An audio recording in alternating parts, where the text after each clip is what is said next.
Hey there YouTube. Today I'm going to show you how to remove your lower unit on your Mercury 115 horsepower 2-stroke. This one has the 2+2 system. I've been hitting these bolts with heat and PB for the past few days just to make sure there was no surprises, but I guess we will see. So there's only 5 bolts. One hidden up in here and 2 on each side here. Don't forget to put it into forward gear.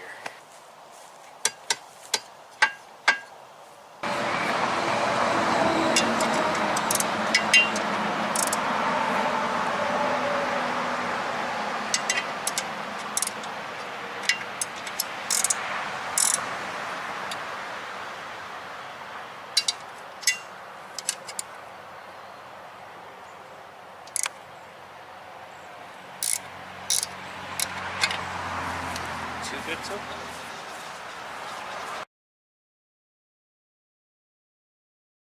Wouldn't you know it, a 15 for this one too.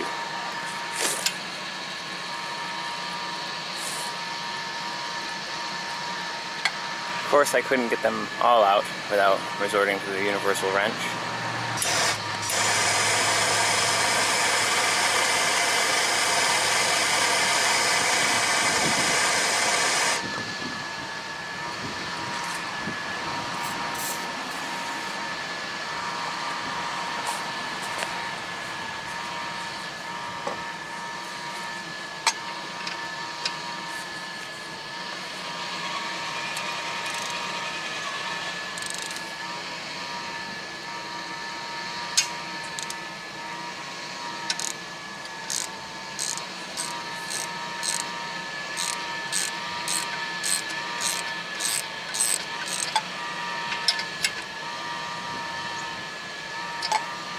Just a little bit of goo in the threads. Looks like it might be a Loctite of some sort. Alright, I left one bolt in.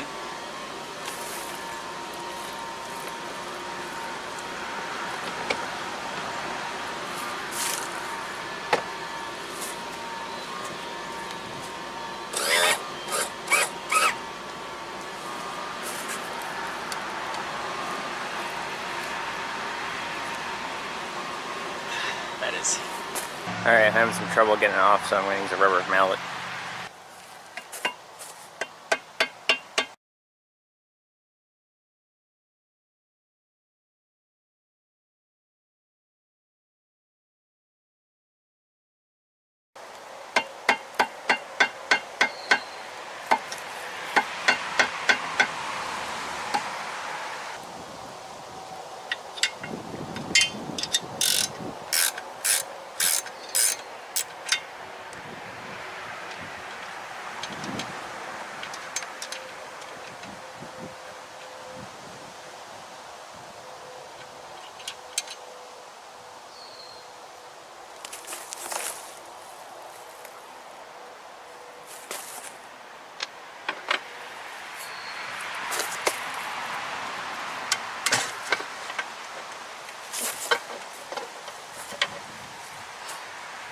It is pretty heavy, I have to say.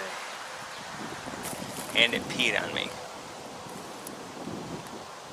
So this lower unit has not been serviced since I bought it 5 years ago. And that's pretty much what it's going to look like. Just finished carrying this and all my tools inside. And so I took a board and put the boards in the vise first, and then gently put the lower unit in without scratching the skag on the metal of the vise there, and it seems to be holding pretty good. So now I can get to work on it. First step, I'm going to take off the housing bolts for the water pump. I'm going to use a wrench.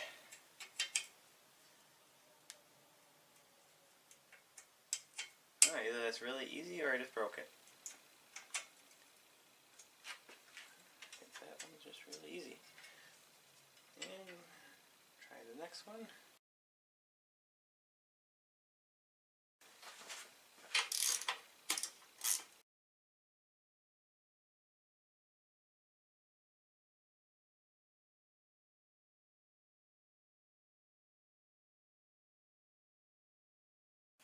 This one has like tons of gasket sealer or just corrosion on it. And this one's more towards the prop, so I wonder if it's the same issue I'm going to have with the other side as the corrosion locking the bolt in.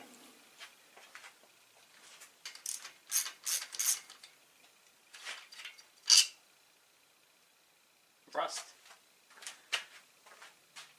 That actually looks like rust. Weird. Alright, moment of truth. How much of my impeller is left?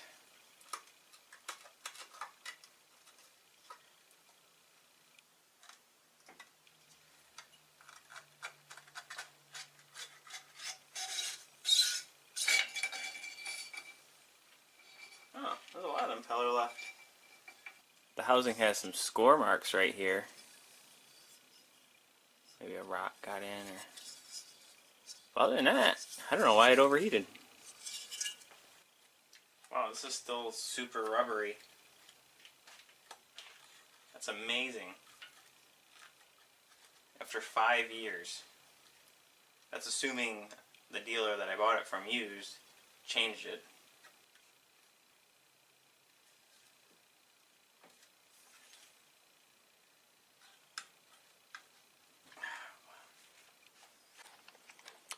So you can see that the back of this gasket is just shredded.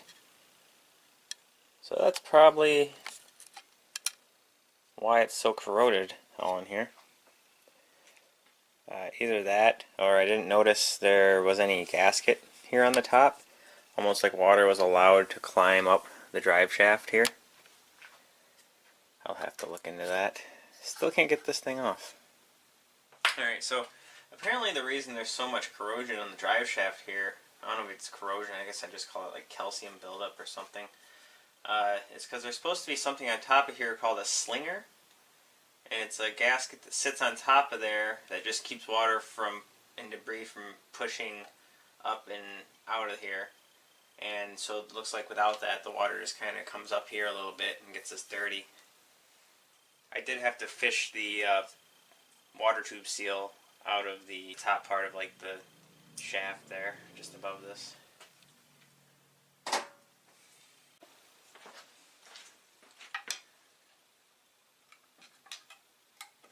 Alright, it's just taking a little help.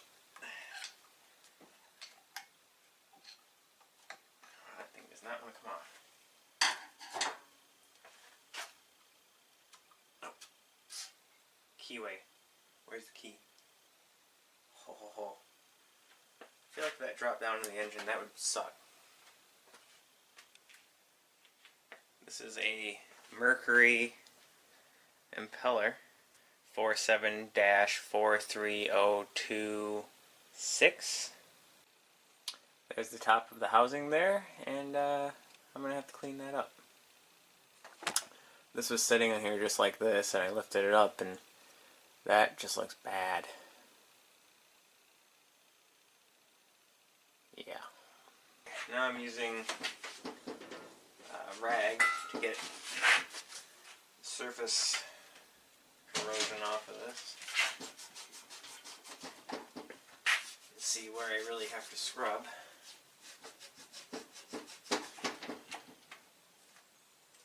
I'm going to take a plastic razor blade, get the rest of it off.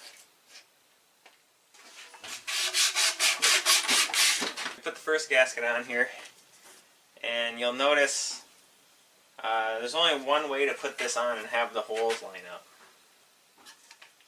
So that doesn't look right. So we'll flip it around. And that lines up just right. Alright. And then you take your metal plate. Actually, I don't think you can do this wrong either. So we do it the right way. Let's see.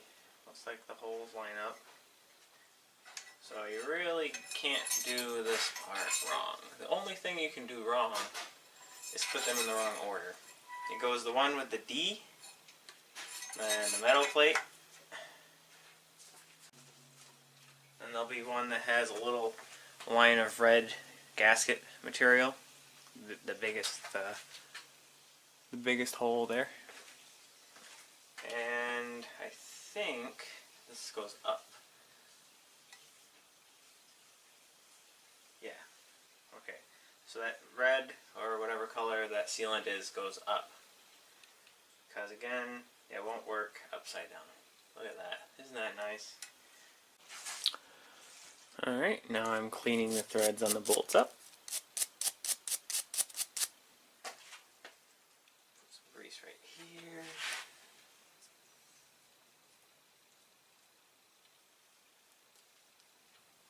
A little bit of grease right here.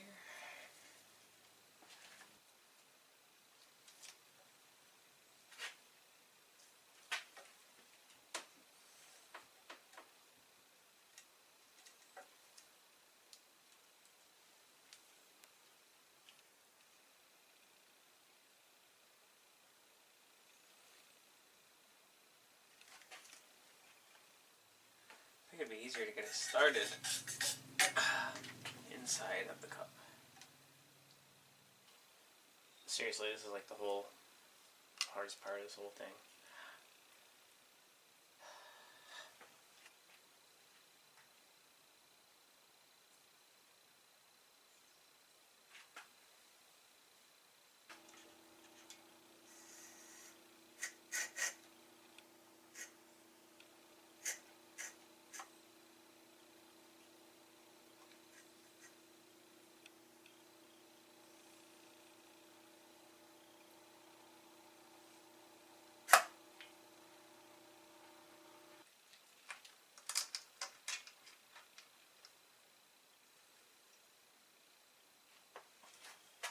You'll see here that the previous person put literal silicone here between the water pump housing and the exhaust. I mean, it looks like it's working really well, but I'm going to also put a little RTB right here on this plate where it mates.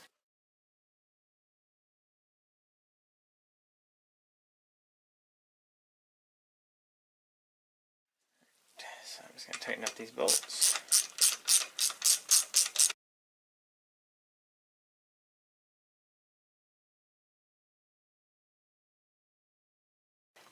This is that thing that was missing before.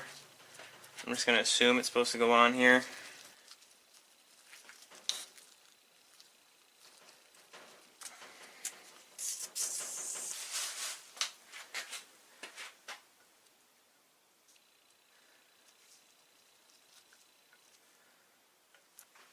Alright, time to put it back on the boat.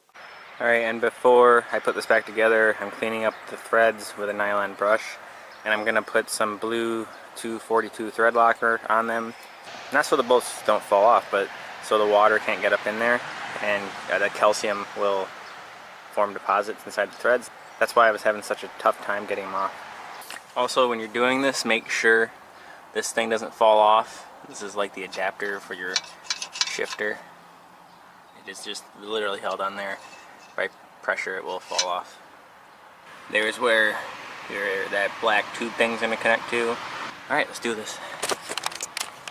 Alright, so I manhandled it back up there. It didn't want to go on at first, so since I put it in forward before I took this apart, I was able to rotate the prop shaft, and it rotated the drive shaft, and then it went into the engine like it was supposed to. So it's a little tip. You don't have to spin the flywheel if you put it in first before you take it down. Now I'm just going to tighten up the bolts.